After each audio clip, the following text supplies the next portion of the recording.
Salut les Blaugrana, ça va ou quoi les gars? Je sais pas si je dois m'en réjouir ou pas, j'ai loupé 2 jours et rien n'a avancé. Je peux m'estimer heureux de n'avoir rien raté, dans ce sens-là, ça va, mais dans un autre sens, j'ai un peu le seum. Parce que en réalité, j'aurais quand même aimé rater quelques informations croustillantes qui font avancer les situations en me disant ah mince, je les ai ratées, mais mon club il a avancé. C'est pas le cas. J'ai rien raté en 2 jours d'absence. Les phénomènes, installez-vous dans cette vidéo actualité. Nous allons parler de Ter Stegen qui devrait subir une opération chirurgicale au niveau du dos. Coup de théâtre au FC Barcelone. La situation ressemble beaucoup à Dani Olmo qui a été inscrit dû à la blessure de Christensen. Rebelote pour Laporta, ça va lui sauver un peu la face, mais Ter Stegen blessé, ça veut dire que Juan Garcia pourra être inscrit sans embûche. C'est une bonne nouvelle dans ce sens, mais quand même beaucoup de chance pour nous. Nous avons aussi quelques informations sur Flick, ses préférences, ainsi que le nombre de joueurs qu'il emportera pour sa tournée. Il en a mis pas mal à l'écart, vous verrez tout ça durant cette vidéo actualité. Il y a aussi un peu de Rashford. Les Blaugrana, n'hésitez pas à soutenir la chaîne avec un petit like, un petit abonnement et on est parti pour cette nouvelle vidéo actualité. Passons en revue rapidement la une de Sport avec Lamine Yamal en tant que numéro 10. C'est officiel, vous l'avez certainement pas loupé hier soir. Moi j'étais absent donc je ne pouvais pas le couvrir. Je vous le fais passer rapidement, ça fait plaisir. Lamine numéro 10. La vidéo présentation est très chic, très bien faite. Le petit frère de Lamine qui se met à dessiner les ex-légendes numéro 10 de Barcelone pour ensuite écrire le nom de son grand frère. L'idée, elle est plutôt top. Pour ceux qui n'ont pas vu la vidéo de l'annonce, je vous laisse faire une rapide recherche. Le collègue Actualité Barça a sûrement partagé cette vidéo. C'est facile à trouver, allez la voir, ça vaut le coup et on espère tout le bonheur pour Lamine Yamal avec son nouveau numéro 10. J'ai tellement hâte que la saison commence, en vrai, vous pouvez pas savoir à quel point. Matt Moretto rapporte que Hansi Flick a donné son feu vert pour la venue de Marcus Rashford au Barça cet été. Lorsque je vous disais que le Barça est en train de devenir un centre pour passer le permis, une auto-école, vous me prenez pour un fou. Je vous le dis, tous les 4 matins, on se réveille, on nous parle de priorité. Priorité à droite, on nous parle de lui à donner son feu vert. Le feu est rouge. Flick qui devient un feu rouge. On est dans un centre de permis, que vous le vouliez ou non. Voilà, on nous parle de feu vert, de priorité à droite. C'est super. Flick donne son feu vert pour Marcus Rashford et ce, depuis, allez, au bas mot, début juin, même avant.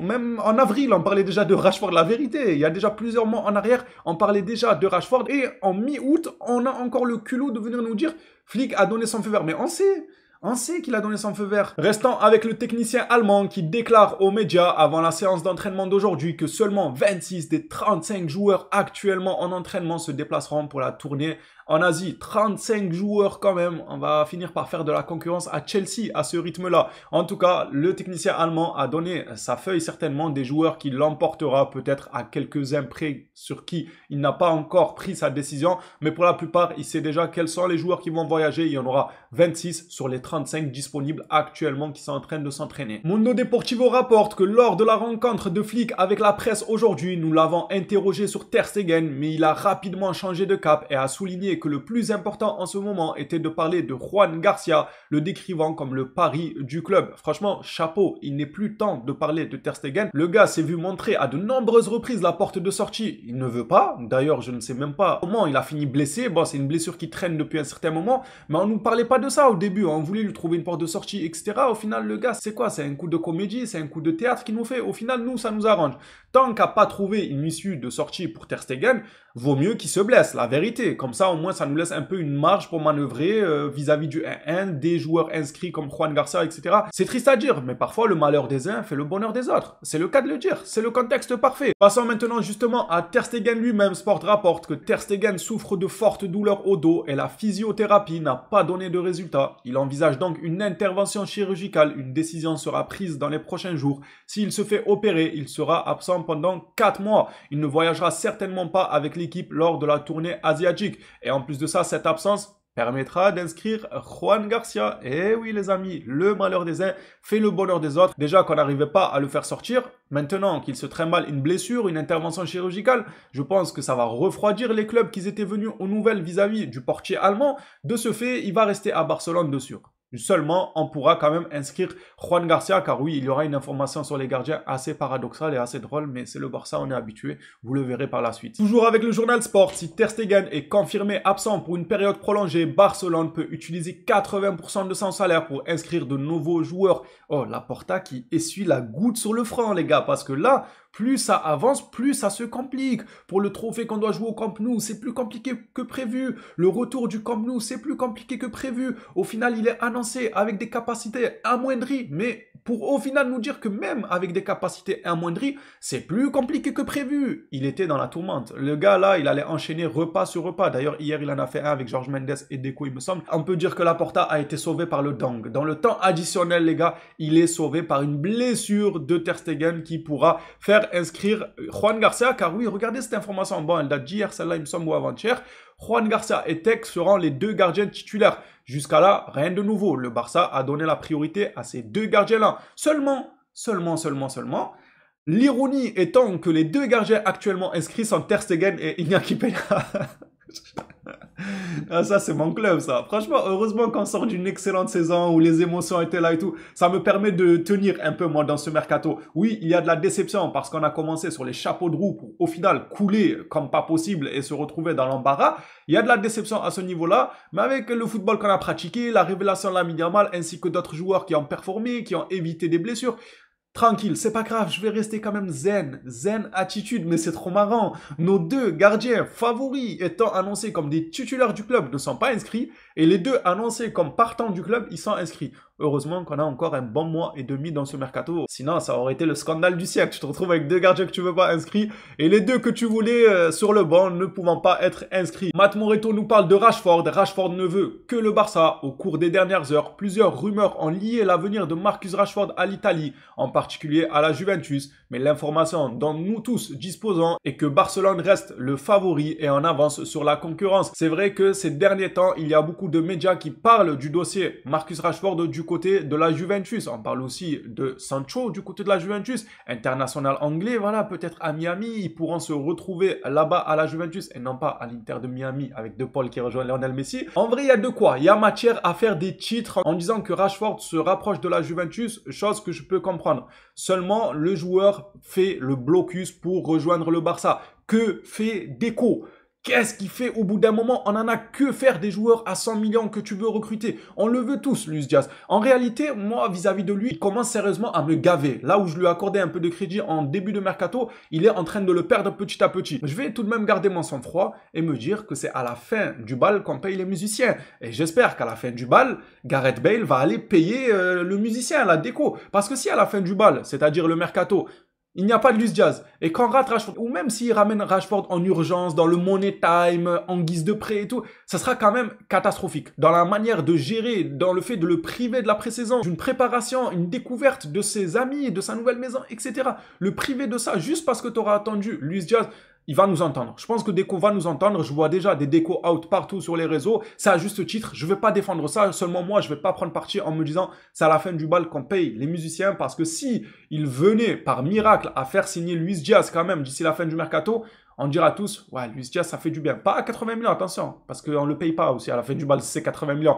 Mais si c'est 60 millions, parce que Liverpool, sans aller sur un certain Rodrigo, on dira tous, chapeau Deco. Il a persisté avec son idée, il nous a cassé les pieds, il nous a fait peur, mais au final, il a mené à bien sa tentative. Maintenant, s'il échoue, on va lui tomber dessus. C'est les règles du marché, c'est comme ça. J'ai envie de dire, on en a tellement vu de toutes les couleurs à Barcelone qu'on n'a rien à perdre de patienter quelques semaines en plus. Genre, au lieu de maintenant, je ne sais pas, vouloir le virer pour ramener je ne sais qui, on n'a rien à perdre à patienter pour ensuite l'allumer. Ça ne changera rien. Quand l'allume à l'heure actuelle ou dans 3 semaines, croyez-moi, c'est la même chose. Donc autant l'allumer une fois que les dossiers sont officiellement clôturés et qu'on ait un peu plus de matière à faire. Parce que quand on voit que Rashford veut uniquement le FC Barcelone et que Luis Diaz s'entête avec quelqu'un qui ouvre la porte au Bayern, parce que Luis Diaz est intéressé à l'idée de rejoindre le Bayern, que le Bayern a déjà offert presque 70 millions, nous dit-on, refusés par Liverpool, mais au bout d'un moment, pourquoi ils accepteraient une offre de toi à la hauteur de 60 millions s'ils ont refusé 70 millions de la part du Bayern et que le joueur était OK pour partir au Bayern? Luis Diaz était OK. C'est incompréhensible. Ce dossier-là, Deco nous fait le têtu pour rien du tout. et il ne considère pas assez à sa juste valeur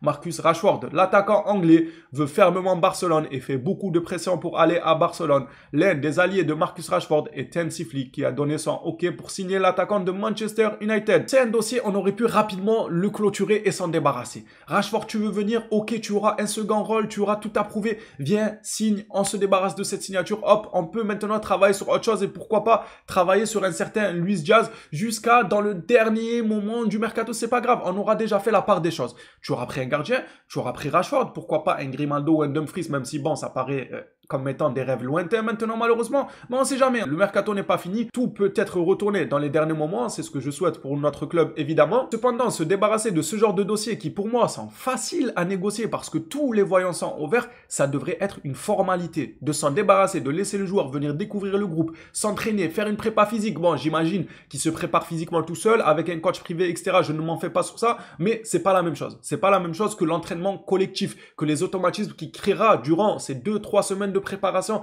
collective, la tournée en Asie, ainsi de suite. C'est pas la même chose. Ce genre de dossier devrait être une formalité en le clôturant rapidement. Mais Deco, au lieu de ça, regardez seulement. Je vais clôturer la vidéo sur ça, hein, au moins vous le savez. Montfort, je sais pas quoi, qui nous rapporte que Deco a rencontré les représentants et le frère de Xavi Simons. Pourquoi faire?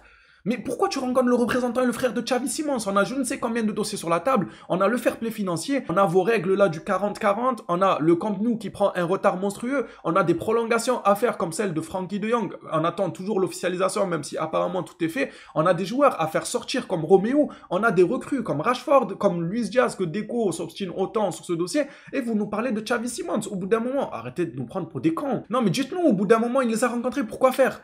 Pourquoi faire? Xavi, pour où? Déjà, Hansi Flick aujourd'hui a lui-même dit que le Barça détenait beaucoup de milieux de terrain. On a beaucoup de milieux de terrain. Alors oui, il est polyvalent sur le front de l'attaque. Le gars, il peut jouer milieu offensif, tout ça. On le sait très bien. Mais j'estime ne pas avoir besoin de lui en ce moment même. Et surtout, c'est un excellent joueur, mais il coûte cher. On parle aussi là d'un joueur entre 70 et 80 millions. Pourquoi tu discutes avec ses agents?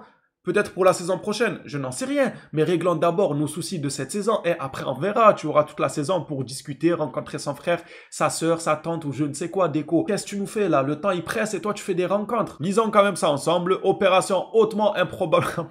Le pire, c'est que dans le communiqué, ils nous le disent. Ils nous disent, Deco, il a rencontré Xavi Simons et son clan, mais c'est une opération hautement improbable. Hautement, genre, même l'agent 0007, il peut pas la conclure, cette opération. Elle est hautement improbable. Eh ben, pourquoi vous nous cassez la tête, alors? Pourquoi il part à leur rencontre? C'est un fou. Compte tenu de son coût élevé, non, jure, waouh, on savait pas. Il s'agissait d'un simple rapprochement entre les deux parties. Il flirte, en fait. Non, dites-nous ça. Lui, il fait des flirts avec les agents des joueurs pendant que nous, on a besoin de lui sur des dossiers plus importants que ça. Sauf surprise capitale, Simons quittera Leipzig cet été. On le sait, il a envie. D'ailleurs, lui, il a fait un choix de carrière catastrophique. Déjà, en partant de Barcelone, pour moi, son choix a été catastrophique. En plus de ça, à Paris, il commençait à trouver ses repères et tout. Choix catastrophique de vouloir rester à Leipzig là-bas une fois qu'il a été prêté. Je sais pas ce qu'il a dans le crâne ou son entourage à lui, là, Simons, mais à vrai dire, je m'en fous. À l'heure actuelle, c'est pas un joueur de Barcelone. Je m'en fous un peu de la tournure de sa carrière. Moi, ce qui m'importe à l'heure actuelle, c'est que fout Deco. Qu'est-ce que tu fais? Je t'ai dit, Deco, on t'attend au tournant. On verra seulement les résultats à la fin du bal. Et on verra si on va te payer ou on va toi aussi détériorer ta fresque là. Il n'a pas de fresque, c'est tant mieux. D'ailleurs, en parlant de fresque, Lamine Yamal s'est fait détériorer sa fresque, c'est absolument faux. C'était une fausse information relayée. Sa fresque est en bon état. Ça m'étonnait quand même quand l'information était sortie. Je me suis dit, ah, à Barcelone, qui en voudrait à Lamine Yamal dans sa propre ville avec tout ce qu'il a apporté la saison dernière? Ça me paraissait assez gros. J'allais jeter mes soupçons sur le peintre, encore une fois. Il n'y a que eux qui peuvent détériorer pour reprendre le marché et être repayés à redessiner. Au final, il s'est avéré que c'était une fake news totale. Sa fresque est en bon état. Bref, les phénomènes, ça sera tout pour ma part durant cette vidéo actualité. Hâte de lire vos retours dans l'espace commentaire. Dites-moi un peu ce que vous en pensez de Deco qui flirte avec l'entourage de Xavi Simons au lieu de se préoccuper des dossiers chauds de Barcelone. Êtes-vous heureux?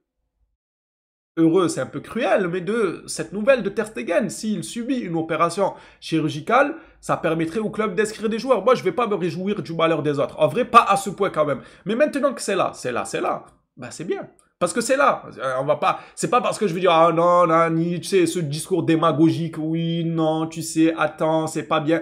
Ça va pas enlever sa blessure, ça va pas annuler son opération, même si elle n'est pas encore officielle. Attention, on parle d'une prise de décision lors des prochains jours. Maintenant que les faits sont là, bah ça nous arrange. Comme j'ai dit tout à l'heure, le malheur des uns fait le bonheur des autres, et ça depuis la nuit des temps, malheureusement. Hâte de lire vos retours dans l'espace commentaire. Ça attrape. À la prochaine vidéo sur le Barça. D'ici là, prenez soin de vous les phénomènes.